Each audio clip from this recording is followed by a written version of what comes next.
black screening ng I Am Still ni Jungkook. Super haggard. Nagdala lang ako ng permission to dance na jacket and may kung anik-anik. Tada, kita ba? Hindi ko ipagpapalit sa labubu yan. Uniqlo top, Uniqlo, and then New Balance. Kapartner lang ng jacket, navy blue. Tada!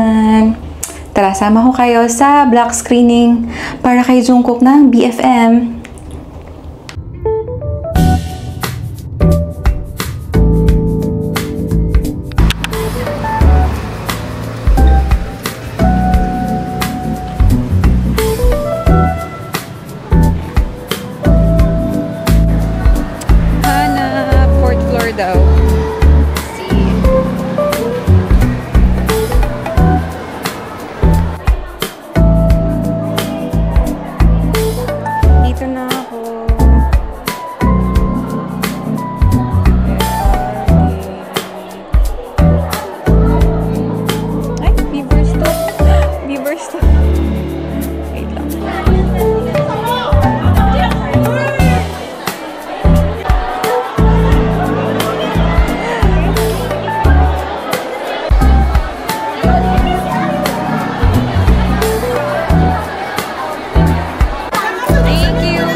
Yung hindi ko na mahawakan. Kaka-camera ko to eh. Taas na tayo. Mga malaglag. Kaya nga harap na lang tayo. Tara. Harap na lang kami. Kasi wala na sa taas. Excuse me. Excuse me. Excuse me. Hi, Ophel.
ngayon sa block screening ng BFM. Dito na ako sa bahay, hindi na ako nag-vlog. Nag-vlog pa uwi kasi may mga kasama ako, nahiya ako mag-vlog. So yun, sobrang saya, sobrang ganda nung I Am Still ni JK. Wala akong masabi. Ganda talaga. Grabe yung kahit anong hirap nila, iniisip pa rin talaga nila na ARMY yung nagbo-boost ng confidence nila. Grabe talaga yung batang yun. So yun lang, dito na ako sa unit. Nanap ko rin yung susi. Wait lang. So, ayun na nga guys, nakauwi na ako. Buti hindi traffic kasi, paglabas namin, sabi ni Mahal, sabi ni Daddy, maulan nga daw. So, yun, akala ko matatagalan na ako umuwi. Natagalan lang ako ng onte kumuha ng Grab. So, yun nga, after naming manood, kumain lang kami saglit, din dun sa Gateway 2. Hindi ako nag-vlog kasi nakakahiya dun sa mga kasama ko. So yun nga, black screening ng I Am Still yung pinuntahan ko. And kay Jungkook yun. And sobrang ganda, sobrang nakaka-happy feel ng batang to. Wow, bata. Bata, sobrang tanda. Sobrang nakaka-happy feel lang na panoorin siya. Sobrang ganda, sobrang mapapanood mo doon kung gaano niya ka-love yung craft niya, na kahit masama na yung pakiramdam niya, gagawin niya yung lahat para lang makapag-perform siya ng maganda para sa fans niya, para sa aming mga ARMYs. So, doon kasi pinakita yung, yung days niya sa Golden na album niya, yung 7, 3D, Standing Next to You, puro sobra. I stand the best group. Yes, I stand the best group. So, maraming taong hindi makakaintindi kung bakit ganito yung feeling na parang ang OA ng mga K-pop fans. Dati hindi ko rin sila maintindihan kung bakit, huy, ang OA. Pero, hindi these K-pop idols give us like endorphins, motivation. Lalo na itong ARMYs tuloy, lalo na itong BTS, ang dami nitong na-save na ARMYs, like yung mga maraming problema, pero because they listen, they knew about BTS, yung mga songs din kasi ng BTS, sobrang gaganda, like, sinasabi nila doon na, pag marami kang problema, wag mo lang masyadong isipin. Pagdadaanan natin yan. Pero, at the end of the day, laging merong magandang mangyayari pa rin. So, yun nga. So, I Am Still kay Jungkook. It was Jungkook. Fun fact. It was Jungkook who opened the door for me sa Magic Shop. Yes, si Jungkook talaga. Nung, Mama Awards 2021, November 2021 ko sila, I started to stand them nung November 2021. Sobrang medyo maraming problema, ganyan. So, pag marami ka talagang problema, alam mo, parang may darating na idols or kahit hindi idols, someone na magpapamotivate sa'yo to live longer, na maging okay lang yan, parang ganun. So, yun yung BTS sa akin. Ang BTS yung nagbigay sa akin ng more motivation na, yung problema, dadaan lang yan. Pagdaanan, harapin, pero at the end of the day, you have to be happy for yourself. Yun, love yourself. Diba? Yung BTS, merong album na Love Yourself. Yun. Kaya maraming na-saved yung BTS. Kaya diba pag nagko-concert sila, lagi may na BTS saved me. So, yun. Kasi because of their songs, ayun na si-save sila from their problems, nakaka-happy.